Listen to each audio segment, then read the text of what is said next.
If you are a fan of the Buffalo Bills and you woke up on Sunday morning, this was realistically speaking about the best possible outcome that you could hope for realistically. Again, an absolutely dominant on both sides of the ball performance by the Buffalo Bills with, for all intents and purposes, their season on the line.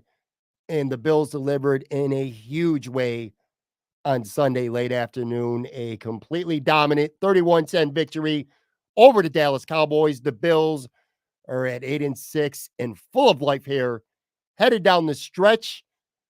Welcome everybody to Talking Buffalo, your weekday daily driver for Buffalo sports talk and more.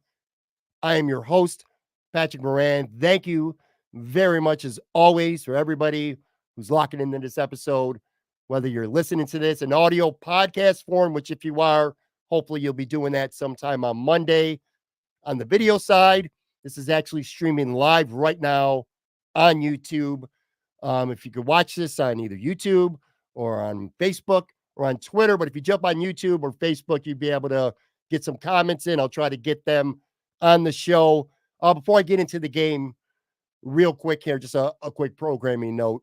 I am battling a really bad cough. This probably will not be a long show. I don't want to really talk too much, but I have no choice because I am solo. Normally, when I do these Bills post-game live shows, I'm with my partner, Tone Pucks, but Tone Pucks is out sick today. Woke up Sunday morning to a text from him that he was sick as hell and was going to be able to do the show, which is funny because I have been completely under the weather for the last couple of days myself, and I had doubts whether I was going to be able to do this show today. Hopefully, I'll be able to get through it. I'll hit that mute button before I start coughing because I'm sure that's going to happen at some point. I don't want to sound like a complete idiot here on audio. But anyway, there was no way in hell that I was not going to jump on and record an episode, like I said, live on the video side, next day on the audio side with the Buffalo Bills and the way they played. This was, in my opinion, one of the most complete offense and defense dominating wins over a good football team that I can remember for the Buffalo Bills in recent memory. Now, this is the kind of game that we've seen plenty of during the Josh Allen era, during the Sean McDermott era, where the Bills go out, especially at home, and they just run roughshod over their opponent, completely dominate them. It's a track meet, and the Bills just dominate. But the difference is those are usually crappy teams, shitty quarterbacks, rookie quarterbacks. What the Buffalo Bills did on Sunday cannot be understated. The season, again, for all intents and purposes, on the line. The Bills could not lose this game. And coming into Orchard Park on Sunday was a football team that was 10-3 on the season, a football team that had won their last 5 games in a row. And not only had they won their last 5 games in a row, but they averaged 40 points per game doing it. They dragged the Philadelphia Eagles last week, gave them a 30-point smashing. So coming into this game, everything was on the line for the Buffalo Bills. And whether maybe you had some, at least to some extent, some form of confidence. I certainly did coming into this game. I felt a little bit confident, but still, again, these are the Dallas Cowboys, a team that's 10-3, literally unbeatable at home. They're 7-0 on the road at home, but only 3-3 on the road. So, that kind of gave you a little bit of hope. And it feels like to me, from pretty much the opening kickoff, the Buffalo Bills just physically dominated. And I'm not surprised the Bills won. Anthony Marino and I both picked them to win on our previous show last Thursday. I think I had them winning by 2 scores, maybe. But what I didn't expect was just a complete physical domination. And again, I want to say I'm going to do my best because, again, I'm not feeling so great. But on the video side, if you're watching this on video anyway, make sure you leave some comments or questions. I'll try to drop them into the show and address them. And I'm kind of going here in real time, too. Leanne Cook, Cowboys versus Cook. The Bills showed all the other teams how to stop Micah Parsons. Don't throw the ball. Such a great win. Yeah, look, I'm going to get into some more comments, and I'll get into some things specifically, but 100% on the button. Got to go over some of these game stats at first because you look at them, and it's just, again, I'm not even surprised that the Bills won the game. I'm just borderline shocked at how dominant they were in doing so. Looking at the statistics, too. The Bills controlled the ball for more than 35 minutes during this football game. The Bills ran for 266 yards, only gave up 89 yards rushing, but 266 yards on the ground. James Cook, who has, if he wasn't already, this was the James Cook game. This was the day where James Cook became a star, a bona fide star, not just a guy, that some people you hear about, doing some nice things from other teams around the league. This is a guy who's becoming a stud. This is a guy who, and this is not necessarily a bad thing.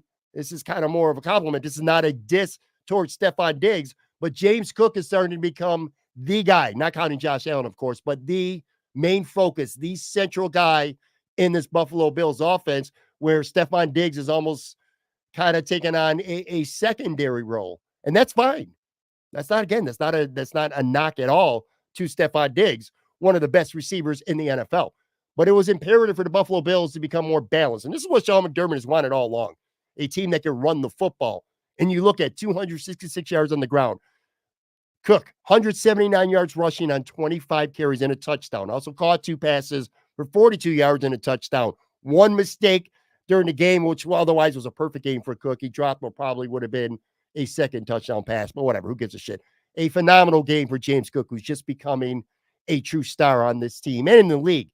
Ty Johnson, what a find he's become. It's incredible that he sat there on the practice squad in complete irrelevancy for weeks until Joe Brady becomes offensive coordinator. And from Joe Brady's first game as OC against the New York Jets, Ty Johnson has had a solid role with this team. He carried the ball 9 times for 54 yards. And I'll tell you, he lowered his shoulder, man. He made some tough yards too. Very physical game from Ty Johnson. But again, 266 yards rushing. I'll tell you what, man. I feel like Sean McDermott, if he's watching this right now live at home, he's probably sitting around right now in his underwear with a tank top on, a big mess of Woody right now, and a big fat steak on his plate right now, just loving life. This is the brand of football that Sean McDermott wants to have. Music to Sean McDermott's ears, man. It was just a fun game for him, the kind of game that I'm sure he wants from his football team. But yeah, they ran the ball effectively. I don't want to say effectively. They ran the ball more than effectively. They ran the ball up and down Dallas's throats the entire game. Total yards, 351 for the Bills, 195 for Dallas. And you know what? That 195 for Dallas is kind of like bullshit too. 80 of those 195 came on that last garbage drive in the fourth quarter, late in the fourth quarter, where for some reason Dallas, despite the fact the game is over and they're getting blown out, they leave all their offensive starters in the game, which was just really stupid. I mean, the game's lost. You got nothing to gain. You're trying to get some sympathy MVP stats for Dak Prescott. I don't know. I don't know what the message was for Dallas there, but it felt to me like you had a lot more to lose in the game by getting a touchdown. But anyway, they did. They drove, they got 80 yards on that last drive, which skews those stats a little bit because in reality, it was even more dominant for the Bills. And when you look at the Bills' touchdown drive, so they had 4 touchdown drives during this game, and they weren't quick hitting plays. It was no long downfield bombs, no 80-yard run, no defensive turnovers for a touchdown, no punt return or kick return. The Bills' 4 touchdowns, especially the first 3, were long, methodical, sustained drives. So impressive. 12 plays, 75 yards on their first touchdown. 11 plays, 86 yards on their second touchdown. 11 plays, 76 yards on their third touchdown. And then on their last touchdown, it was only a 6-play, 57-yard drive. Just, again, long, sustainable drives for the Buffalo Bills all afternoon long. I'm kind of like, again, if you're listening on the audio, you really don't notice anything. On the video side, I'm kind of looking, back and forth to the comments, trying to get some up here that I'll throw up on the screen. Now, Ben Pryor says the Bills showed that amazing Dallas defense. Yeah, the Dallas defense is good. They came into this game pretty damn good. Daniel says the Bills ran the ball dominantly. Well, they sure did. 266 yards, 25 carries by James Cook for a $179, man. That's just that's what you got to do. The Green Light Channel says grinding, playoff football. This was playoff football today because Quite literally, again, this was Josh Allen has been saying it for 2 weeks. And a lot of times a quarterback will say something and you're like, whatever, man. But he's saying the Bills have been treating these like playoff games, which they should, because guess what? They are. This was essentially a playoff game for the Buffalo Bills. And man, did they ever respond? And I'll tell you this much too. If you're a Dallas Cowboys fan, and again, if you're live on the video side, you want to chime in with some comments, maybe you got some takes on this too. But if you're a Dallas Cowboys fan right now, and it's Sunday night, that's when we're streaming this, we're taping this. I'm pretty annoyed with my team because in the first half, I mean, you look at the stats, and I continue, and I will, go to my grave saying the Bills just dominated this game physically, especially running the ball. It cannot be overstated enough. I haven't even gotten the offensive line yet, by the way. I'll get to them in a few minutes. But if you're a Dallas Cowboy fan, I'm thinking to myself, how dumb are we? Like, how stupid of a game did we play, given the Bills opportunities to get so far out in front, which to the Bills' credit, they took advantage of, that the Dallas Cowboys became extremely one-dimensional. You look at the Bills, 3 touchdowns in the first half. The Bills scored 3 touchdowns in the first half. All 3 of those touchdowns were aided in a huge way by big Dallas Cowboy boneheaded mistakes. I mean, let's just call them what they are. The Bills' first touchdown, I believe it was 3rd and goal. Josh Allen throws an incomplete pass. He's rushed, he's pressured, he throws the ball. Almost looked like he was throwing away. It wasn't even close to Stephon Diggs in the end zone. And there's a flag because Lawrence hit him high and hit him late. And it was the right call, too. It's not like there was no bad officiating going on in these games. These penalties were clear, stupid Dallas penalties. So anyway, that first drive, Dallas gets a stop. They would have had to make the Bills settle for a field goal. And Lawrence gets called for a late hit. And the Bills go in, and I think Latavius Murray scored on that drive. So that's the Bills' first touchdown right there. On the Bills' second touchdown, Dallas actually stopped them. It was only 7-0 at the time, and Dallas was forcing a punt. The defense made a stop. The Bills go out to punt, and the guy roughed the punter, roughed Sam Martin. And it wasn't even running into the kicker. It was roughing the kicker because it was 4th and 8. It would have been a 5-yard running into the kicker. The Bills still would have had to either punt again or just take on the 5 yards at the end of the play. But no, it was a personal foul penalty, and the Bills keep possession, and the Bills score a touchdown. And bam, now it's 14-0.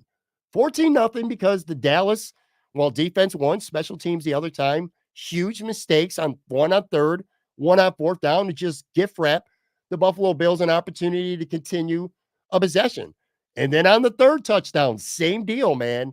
It's 3rd down.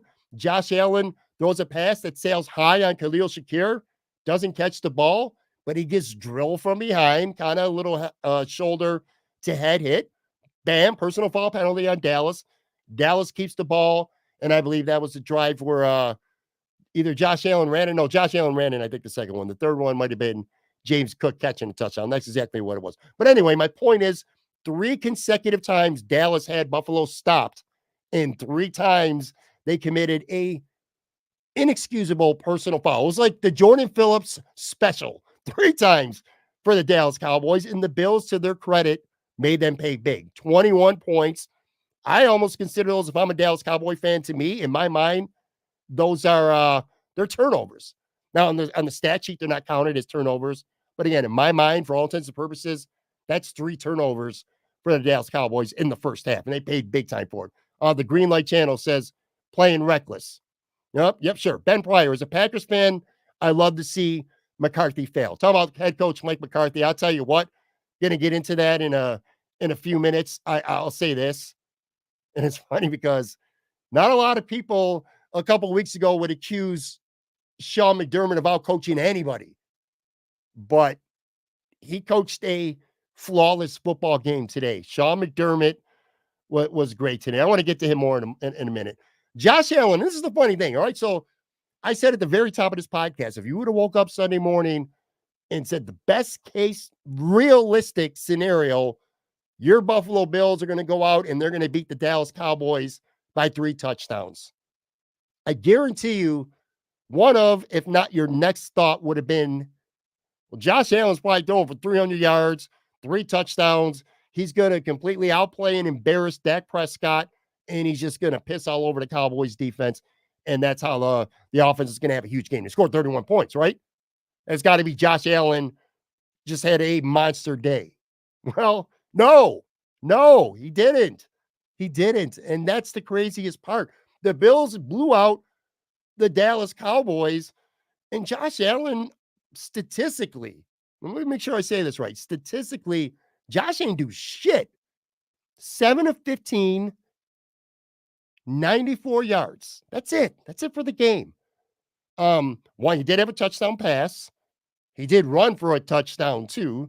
A nice bully touchdown. But yeah, that's it. 7 of 15 for just 94 yards.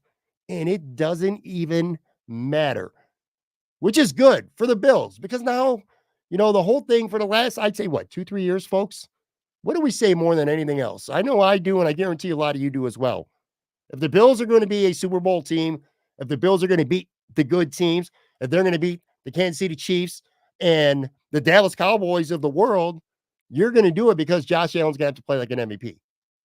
Well, Josh Allen statistically did not, he didn't play anywhere near close to an MVP level, but it didn't matter.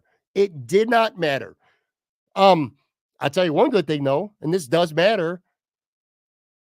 9 games in a row with an interception. That streak came to an end today. So if you're looking for something statistically to give the nod to Josh Allen, that was big because for 9 straight games, even though 1 or 2 of them were like Hail Marys, where that ended up being the only interception, but you get the spirit of the point. Josh Allen has had some pretty brutal turnovers.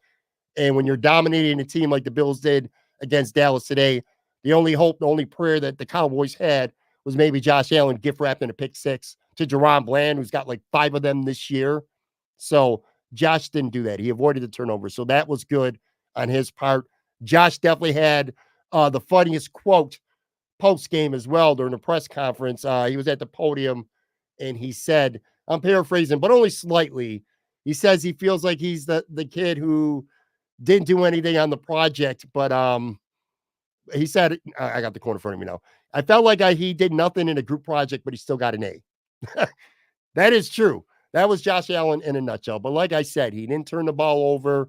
He didn't audible out of calls. He didn't get greedy. He didn't get selfish. On this day, that's the only thing you needed from Josh Allen because this game was all about the trenches. Game was all about the trenches. And man, did the Bills just they just dominated on both sides of the ball. Oscar Weaver, you got to go with the hot hand today. Cook was in the effing zone. Yeah, he was. I mean, look, you go in a game like today, and James Cook, I don't know what the stats are in front of me because, again, I'm doing this in real time. I don't really have time to go through the stats for the whole league. But James Cook, I guarantee you right now, was in the top 2 or 3 in the NFL in total yards from scrimmage, certainly among running backs. This was his coming out party for the league. I think a lot of people in Buffalo already know the type of player that James Cook is, or the type of player at least that James Cook can be. And I think this was the day where James Cook really put the league on notice. And by the way, before I get to a quick break here, lots of credit to Joe Brady. Cannot credit it enough. Commitment to the run. It was obvious watching the game early on. It was obvious when the Bills were throwing the ball early that every time Josh had to throw the football, there was pressure. I think he got sacked once. He escaped a couple sacks as well, but he was getting pressured a lot. I mean, you can only say a lot to an extent because you don't do the ball 15 times for the game. But anyway, it was apparent early on that Dallas pass rush was going to have success against the Buffalo Bills pass blocking. Not surprising considering on the other side of the football is Micah Parsons, who literally might be the most dominant defensive player in the game today. And I got to give Kevin Burkhardt from Fox Sports a lot of credit. He said it sometime in the third quarter. What better way to neutralize Micah Parsons than to just keep running the football right at him? And that's what the Bills did. They ran 49 times.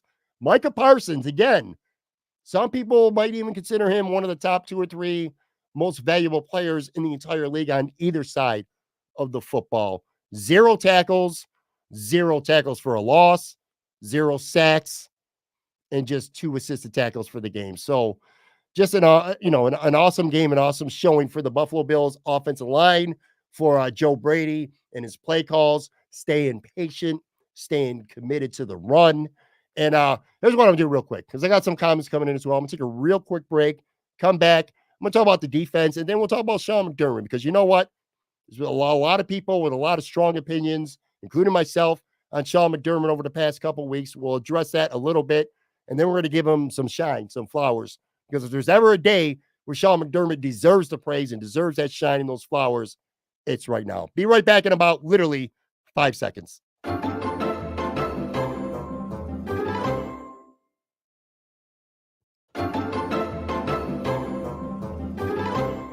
All right, I'm back here putting a bow, so to speak, on a dominant Buffalo Bills victory over the Dallas Cowboys to keep the Bills very, very, very much alive in the AFC playoff race. We'll get to that, how other teams fared and stuff like that in just a couple of minutes as well. If you're watching this on the video side on YouTube, I'm doing this live. I'm by myself. Usually I got my partner Tone Bucks with me, which makes trying to sift through the comments a little bit easier, because often Tone will be talking and then I got an opportunity to kind of go through the comments and try to get a couple of them up there. But now, since I'm trying to run my mouth, not cough all over the place here, and keep up with some comments myself, a little bit difficult, but doing my best, man. Doing my best. Let's talk about the Bills defense. I could have started the show about the defense, and you can't say enough good things about the Buffalo Bills defense, which, by the way, we all know about, the major injuries that they've been playing or trying to get over for quite a while now. Matt Milano and Daquan Jones, 2 huge losses. Well, the Bills last week in the game against Kansas City suffered 2 big more losses. Micah Hyde did not play this game. Who knows when he'll be back? AJ Epinesa, who's been a stud for the Bills in a depth role, he was out for this game as well. So the Bills came into this game, kind of shorthanded here on defense. And again, playing an offense that's averaged 40 a week for the last 5 games. And the Bills defense played fantastic. They tackled very well. This might be the best tackling game I've seen, and I can't wait for the PFF Pro Football Focus grades to come out this week. A lot of guys who week to week, it seems they get complete shit grades for tackling. The team has had a pretty shitty tackling grade this season. I'd be willing to bet this is one of, and maybe even their best tackling performance of the season. They did not leave many tackles on the field at all. I thought they covered CeeDee Lamb exceptionally well. You go into this game and you see Micah Parsons on one side of the football, and you see CeeDee Lamb on the other side of the football. And you're like, these guys are game wreckers, man. These are the guys on both sides of the ball that can take over a game. They could dominate a game, and they could single-handedly beat you. Neither of them really did anything, which, again, leads to more credit for Sean McDermott. I mean, that's like some Bill Belichick shit, where Bill Belichick takes away the best players and makes somebody else beat you. Kind of what the Bills did today on both sides.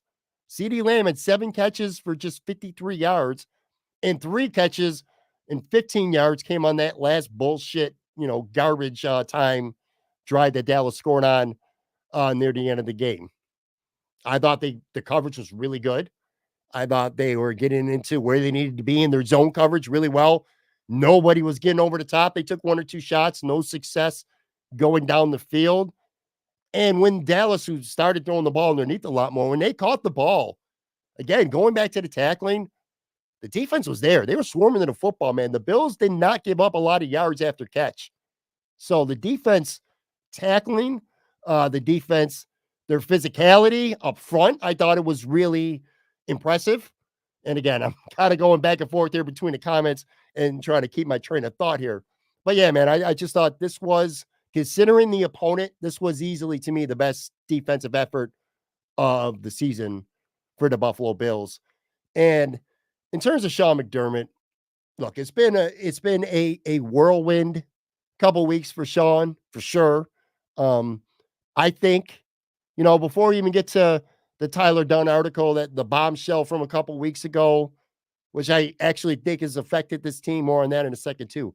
But before that article even dropped, I think it's fair to say that a lot of fans, probably some of you who are listening or watching to this show or watching this show right now, I'm going to include myself, that to some extent at least, we're calling for Sean McDermott's head after that Philadelphia game.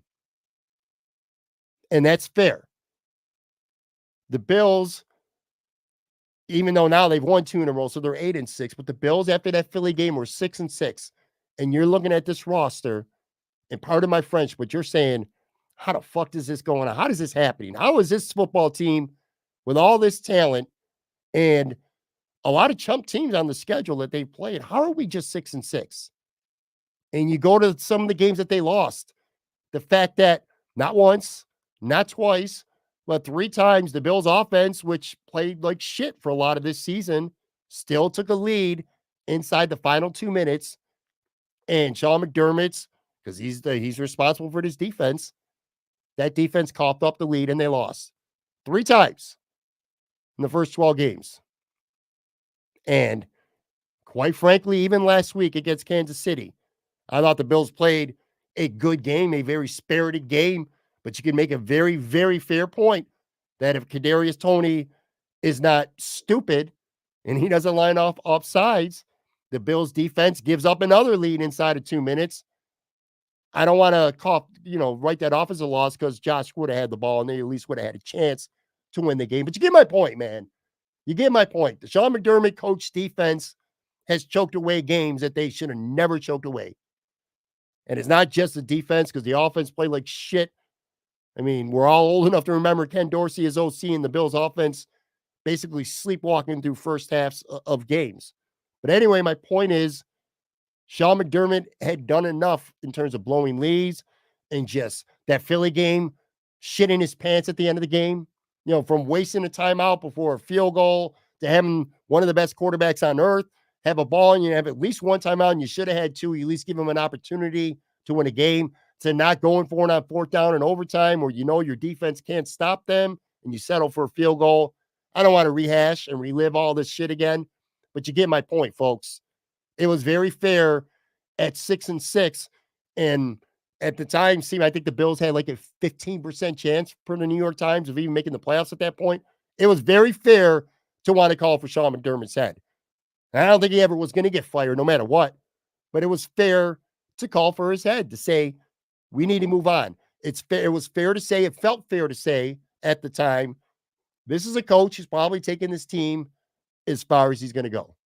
This team's not going to go any farther with Sean McDermott as their head coach. 2 weeks ago, 3 weeks ago, I think that was very fair to say. And then the Tyler Dunne series drops. And my take, and I will not walk it back, is I support Tyler Dunne. I think Tyler Dunne is one of the best sports long-form journalists in this country. And I know him personally, and I know he's a great dude. And he wasn't writing some butchering, sabotage, season, get the coach fired kind of piece. And a lot of people were losing their minds about the story and about how personal it got. And look, when I say I support Tyler Dunne, I support him, the person, and the premise of him writing the story.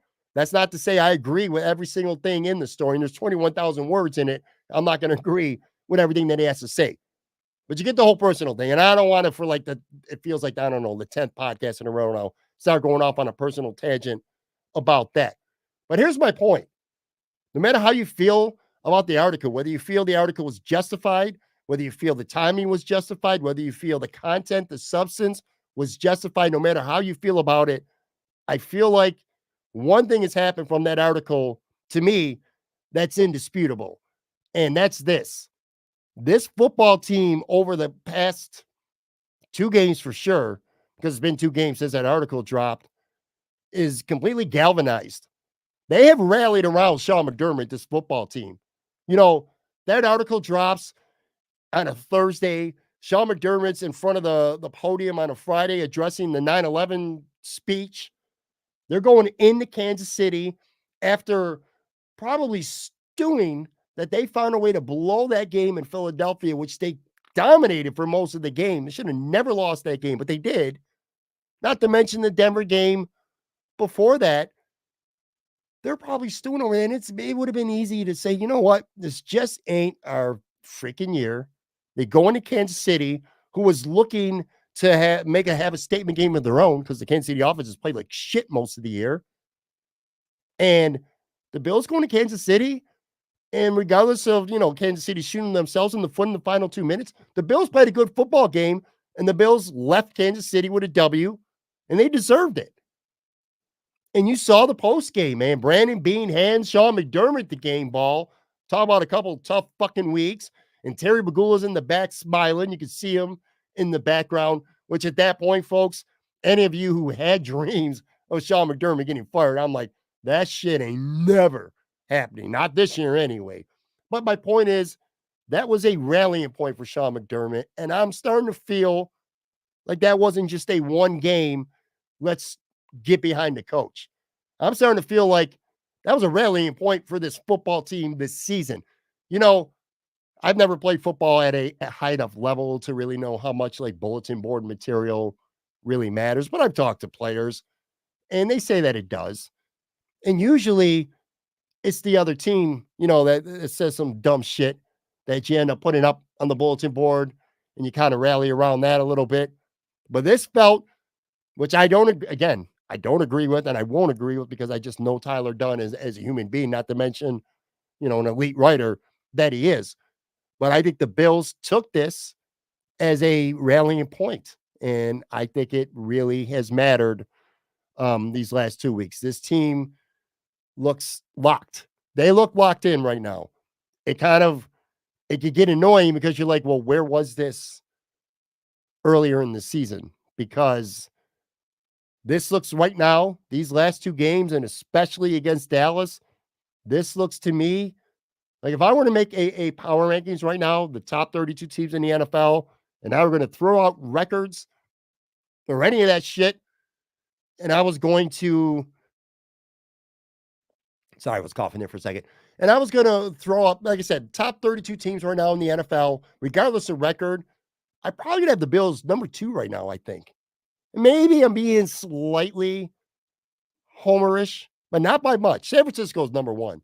But right now, as things stand today, when you're hearing this podcast, when you're watching it, when you're listening to it, tell me a team in the NFL right now that you think is better than the Buffalo Bills besides the San Francisco 49ers.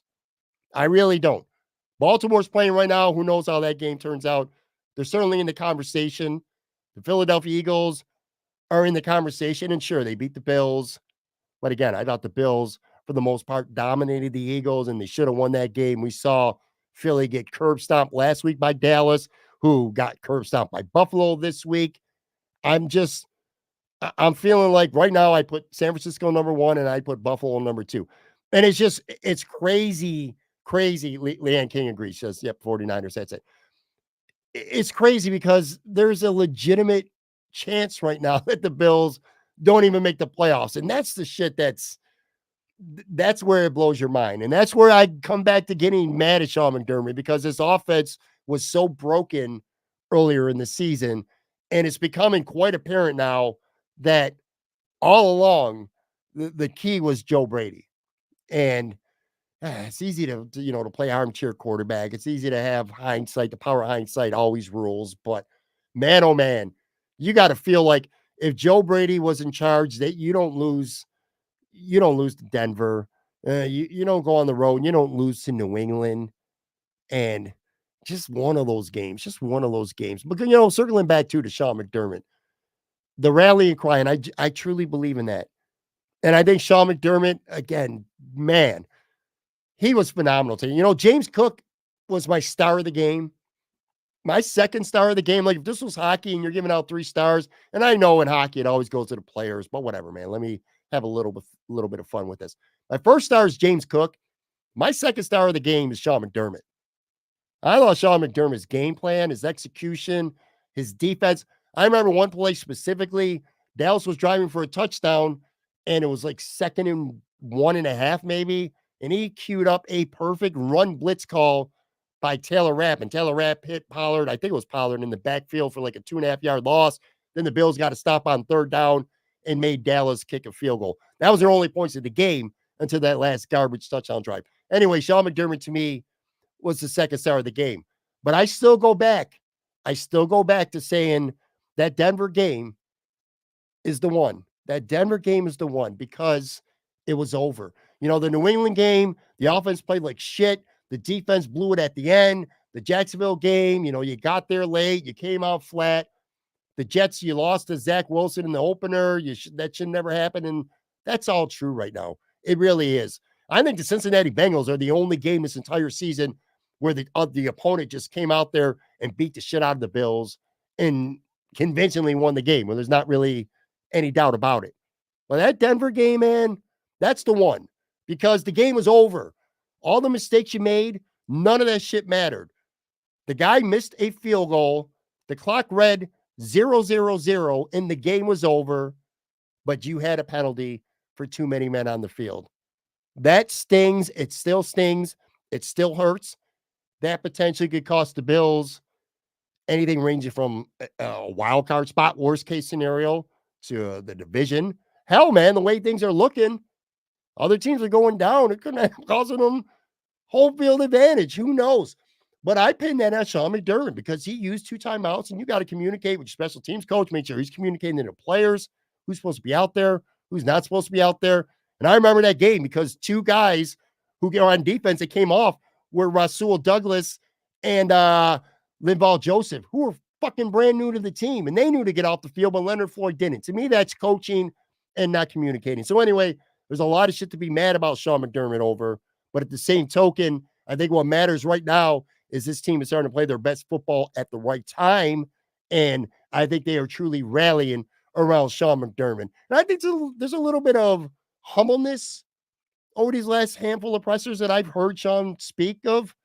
A little bit in the locker room after the W's, the podium, like midweek, almost a little bit of humbleness. I think, last week when he said he felt the support from fans and from his players, the organization, but also fans, the community. I think he believes that's not coach speak. I think he's genuine. I think that he truly means that. It's hard to get. Hold on, I want to get to a couple comments here. Ron Dawson says, "How about Deion wearing a cowboy hat for his post-game interview?" I didn't see that. What about Deion Pancake? He was one of our stars. He was. You know who else was a star? All 4 of the other offensive linemen when it comes to run blocking. That offensive line was opening up holes. Now, look, James Cook, and to a smaller extent, Ty Johnson had great vision, made some guys miss, some nice cuts, hitting the holes hard. But you got to give it up to the Buffalo Bills offensive line because, this is a unit that comes into this game, it's the way it's been most of the season, where they excel more in pass blocking. Josh Allen throws the ball so much and he doesn't get sacked a lot. Now, some of that is Josh and his escapability, but to at least some extent, it's also the offensive line giving him a lot more time to throw the football. Conversely, the Bills' run blocking this year has been pretty shitty. It's been pretty shitty. The grades have been bad on PFF. They haven't looked really good in film. Not the case today, man. I cannot wait to, whether it's sometime on Monday or maybe Tuesday at the latest, to be able to dive into this film and just look at it. Because I'll tell you right now, you mentioned Deion Dawkins, Spencer Brown as well. These guys were opening up some holes. The rookie, Osiris Torres, played pretty damn well, too. I know there was one pass rush where Micah Parsons made him look really, really bad. Josh barely escaped a sack there. But run blocking wise, this offensive line, man, they were beastly. It was a lot of fun to watch. And usually when we do a post game, when I'm here with Tone Pucks, we usually the good and then the bad. And it's pretty easy the way the Bills have been up and down all season to find, at least even in the W's, a fair amount of bad. But that ain't been the case. Not today. What was bad about this football team and what was really bad about this game Sunday afternoon? You'd be really hard pressed. Even the guys that I am exceptionally hard on, which I feel for the most part is for good reason, but even the guys that I'm the roughest towards, the most harshest towards with my critiques and my takes, had good games today. Tyrell Dodson, man, I'm not going to lie. He had one really dumb personal foul penalty on a hit when Dak Prescott, I don't know if he was sliding or not, but whether he was or not, he kind of hit him around the head, and it was an absolute penalty. And I also got mad. One play, Pollard ran for 5 or 6 yards on first down, and Dodson got the stop, and then he got up and started flexing. I'm like, what the hell are you doing, man? I hate that shit. But anyway, let me get to my point here. I'm hating on somebody when I'm saying I don't want to hate on him. Tyrell Dodson played a pretty damn good game today. He played a good football game today, man. He was good in coverage. He was physical, made some stops in the run. I thought he played really well. Jordan Phillips, who's been maybe my biggest punching bag on the team this season, at least certainly on the defense, which to be fair, again, for good measure, dude has like the second lowest overall grade per PFF and the second lowest tackling grade of any defensive tackle in the entire NFL who's played at least 20% of their team snaps this whole season. He's been awful. Well, he was really, really good against Dallas today. Really good, man. He had a sack. He almost had an interception, which I wanted to yell at him over because, again, some people, some players just don't please me, I guess. But it was a tip ball. It was a tough play for a big-ass defensive tackle to make. Anyway, my point is this. Jordan Phillips balled today, man. He was really, really, really good. And then even Von Miller, he did a couple nice things as well. Now, yeah, sure. You'll see it. You saw it with your own eyes during the game. I'm sure it's going to show up some on film. He's mailing it in on some plays. You could just tell some plays he's not going 100%, doesn't want to take a chance, wants to save whatever juice he's got. I don't know. But more and more, and we saw it late in the Kansas City game. We saw it a couple times against Dallas here on Sunday as well. He's turning it up now. You can start to see the pass rush is getting there a couple times. Just barely missed his first full sack of the season. He had his arms around Dak. Dak was able to escape, but I thought Von Miller played good. So again, my normal weekly, this guy sucked. This guy sucked. No, Tyrell Dodson, good. Jordan Phillips, really, really good. And Von Miller was plenty good as well. And one other guy who's pretty good most of the time, and I want to give him some flowers specifically. I know I'm supposed to be talking about the bad right now, but I can't find bad. Taron Johnson, this guy is a Pro Bowl slot corner. He is, without question, one of the most underrated defensive backs in the NFL. Everywhere the ball was today, he was right around it. Did he give up some catches in front of him? Sure. Who gives a shit? Nothing hurt him today. He didn't hurt this team in any way, shape, or form. He had some really good run blitz stops. He had a couple good open field tackles. His coverage was right there. And when a Dallas receiver caught the ball, no yards after catch. Taron Johnson was sensational on Sunday against Dallas. And Taron Johnson, to me, without question, is one of the most underrated players in the entire NFL. And he is certainly one of the best slot corners, if not cornerbacks, period, in the entire NFL. I thought he was really, really good against the Dallas Cowboys. But anyway, back to the bad. And I'm struggling. I really am. I'm struggling to find anything about this team that there wasn't to like. I suppose if I'm being nitpicky, and I'm getting into really nitpicky territory because it really didn't hurt them. But Dalton Kincaid, first quarter, he dropped 2 passes. And they showed they had rain gloves on, even though at the time it wasn't wet and the gloves weren't wet enough. So it looked like maybe at least he was blaming them because they showed him switching gloves and put on white gloves after that. Don't know if it would have worked or not because he didn't have a target after that game, or after the second drop. But yeah, he had 2 drops. So if I'm being nitpicky, not a great day for Dalton Kincaid. And then I guess the only other one is and now it's almost too easy at this point. Gabe Davis. Josh Allen only threw 1 deep ball this whole game, and it was on a 2nd and 2, and it was to Gabe Davis. And it wasn't a great throw, but it just felt like Gabe Davis could have tracked the ball because he did have him. He was behind him. He just didn't track the ball, and it fell harmlessly for an incomplete pass. And, it's really tough at this point because the way the Bills offense is working right now, it's James Cook and it's Stephon Diggs. And even though not today, but it's Kincaid. He's probably their third weapon. Shakir's done some good things. Gabe Davis in that wide receiver 2 position really hasn't mattered, but it's just become too much of a pattern. At some point, you got to say, maybe it is the player. Now, we've seen some film. I think it was last week against Kansas City. He was wide open and Josh Allen just missed him. Would have been a touchdown. But still, take that play away. Gabe Davis, who, by the way, if you're in the fantasy football and you're in the playoffs and you start Gabe Davis, you're probably in a lot of trouble, man. No catches. This was his second straight game with no catches.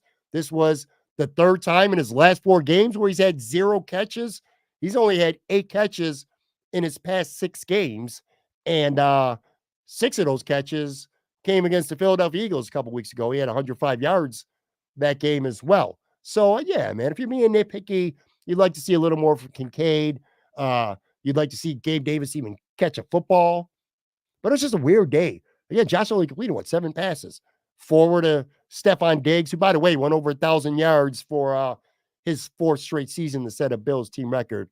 History of the franchise, including Andre Reed or Eric Moulds, no Bills player had ever went over 1,000 yards for 4 straight years.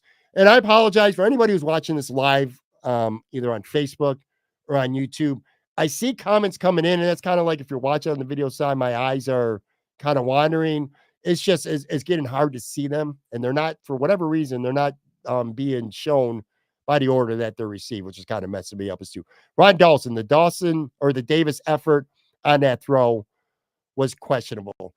Yeah, look, man, I'm not gonna say the effort was questionable, so I don't completely agree with you there, Ron. I'd say, because saying the effort was questionable makes it sound like he's not out there trying 100%, and I don't believe that's the case with Gabe Davis. I think he's out there playing as hard as he can. He's trying to block as best as he can. He's trying to be useful. He's a team captain for whatever that's worth, which to the players is definitely worth something. So I wouldn't say that the effort is questionable. What I'll say is that at this point, maybe the skill set is questionable. This guy just doesn't seem to have an ability to track a football like that. I don't know. So I wouldn't say the effort, but I would definitely say the ability to make those kind of plays that you want a wide receiver to make. And I'm not going to get into any offseason talk, which is funny because 2 weeks ago, before the Bills went to Kansas City, I ain't gonna lie to you, man. I started doing some mock draft simulators. I started taking a peek into 2024 offseason free agents, cap savings, who might stay, who might go on the Buffalo Bills, because it felt after the Denver loss, and then especially after the Philadelphia heartbreaking loss, it certainly felt to me like that, the season was off the rails. For all intents and purposes, it was over. And, it's time to start looking into the offseason, but fuck that. That's not happening now. This is now an 8-6 football team that has 2 extremely winnable games coming up before their finale. In fact, I think I saw right before I went on the stream live on the video side that the Bills are opening up as 14-point favorites on the road next Saturday night against the Chargers. One last thing before I get out of here. Anyone watching who's, your scoreboard watching around the league, and this is the really frustrating part, but the Bills have nobody to blame for this but themselves at the end of the day. They put themselves in this position because they went into New England and took the day off and found a way to lose to the lowly Patriots. And again, going back to that Denver game, which I will lament over and over and over until this regular season's over and the Bills make the playoffs. If they do that, then it's time to stop beating that dead horse. But I'm not going to until that. Anyway, my point is those losses which is just, they're inexcusable losses. This is why you're living and dying through scoreboard watching, which sucks. And this weekend was specifically, or especially, I should say, really fucking annoying to watch. You're sitting in there Saturday. I went out for lunch with my wife on Saturday afternoon, and the Bengals are playing, and they're getting smoked. They're down to the Vikings. I think they were down 17-3. They come back, they force overtime, and they win. That really sucked. Watch the Chicago Bears today blow a 17-7 lead at Cleveland. That game looked like it should have been over, and you let Joe Flacco come back and beat you. That's really frustrating. The Houston Texans without CJ Stroud, they're down 2 scores in the second half against the Tennessee Titans on the road, and they find a way to come back.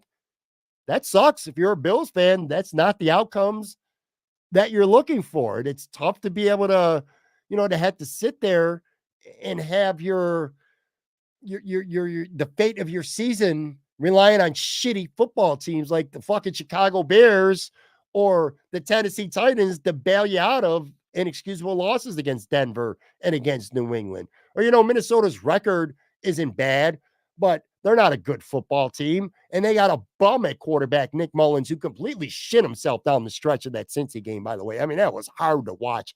Can't even imagine if I was a Vikings fan having to watch that. That shit was just hard to watch, man. But anyway, Michael Parker says the Bills were 2 OT losses, Bengals and Texans, from being in a playoff spot right now. Sure, that's what I'm getting at, though, Mike. That's my point. You're having to rely on shitty teams. The Bengals and Texans lose those games. The Bills are sitting in a playoff spot as you're listening to this. The problem is you're having to root for, the Tennessee Titans, and you're having to root for the Minnesota Vikings, who just like last year, who had a great record.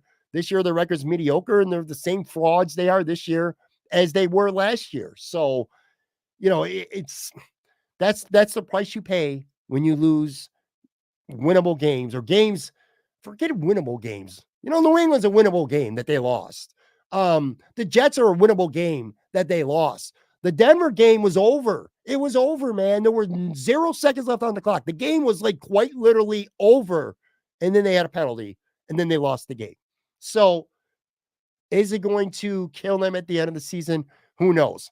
What is obvious is that it's really frustrating to have to sit there and root for teams like Tennessee and Minnesota and Chicago to help you out. But that's just the way it is. That's the bad news. Here's the good news, folks. And then this is what we're going to wrap up with there. Here's the good news. The Buffalo Bills are playing the Chargers in Easton Stick next week. Road game or not, again, the Bills are 2 touchdown favorites. And then they come at home, return home, I should say, for their home finale against the New England Patriots.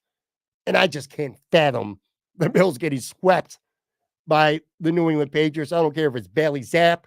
I don't care if it's Mac Jones. I don't care if it's the fucking Steve Grogan. I don't care if it's Tony Eason. You ain't losing 2 in a row to the Patriots in the same season. You're just not, that's not going to happen. So anyway, that's from the Bills side over the next 2 weeks. Now, you look at the Miami Dolphins, and the Miami Dolphins have a current 2-game lead over the Buffalo Bills. However, the Miami, who smacked the shit out of the lowly Jets this week, I'm a little surprised about that. I thought the Jets would put up a better fight, especially without Tyreek Hill playing. But whatever, it is what it is. The Miami Dolphins over the next 2 weeks, they play this same Dallas Cowboys team that the Bills just slapped around here Sunday in Orchard Park. And you got to think, if you're the Dallas Cowboys, that you're going to look at this game and you're embarrassed and you're angry, and you're also still playing for the NFC East. So they got a lot to play for. You got to think that Dallas is going to come out next week with something to prove and put forth a much more respectable effort in Miami, which, again, the weather, to be fair, in Buffalo was not bad at all on Sunday, but it's still not Dallas, Texas weather. They're going to Miami. Weather's not going to matter. You like to think that Dallas is going to put up a good fight. It's very plausible that the Cowboys can go into Miami and beat them. And if they don't, the following week, the Miami Dolphins go to Baltimore on the road to play the Baltimore Ravens, who might end up being the number 1 seed in the AFC. They have plenty to play for. They're a really good defense, and they're a good football team. And the Bills right now, they're 2 back in Miami. But if the Bills, assuming, of course, they beat the Chargers and the Patriots, and if you want to make the playoffs, I'm not even going to have a conversation with you where they lose one of those next 2 games, because it just can't happen. So if the Bills win their next 2 and the Dolphins lose even just one of those 2, Dallas at home, Baltimore on the road, either or, if Miami loses one of those football games, now you're talking week 18, regular season finale, Buffalo at Miami, not necessarily even for a wild card spot, quite literally under that scenario. If Miami loses one game, Baltimore or Dallas, that game's for the AFC East. So the Bills, if they get just a little bit of help from the team they just slapped around today or Baltimore, the Bills still have a very realistic possibility to win the division. And if they win the division, they're guaranteed at least one home football game in the playoffs. So it's going to be a crazy, crazy, crazy 3 weeks. The Bills, as of things stand right now, aren't even in the playoffs. 3 weeks from now, the Bills can win their division, or they can make the wild card, or they can be out of the playoffs. All three of those are completely realistic. It's nuts. But anyway, that's going to do this. I can't believe I got through this episode without having at least one coughing attack. Anyway, I want to thank everybody who's listening to this on the audio side. I want to thank everybody who chimed in on the live YouTube version of this. Appreciate you all very much. I will be back with another episode tomorrow. Christmas week, man. This is going to be a fun week here at Talking Buffalo. Talk to you guys tomorrow. Take care.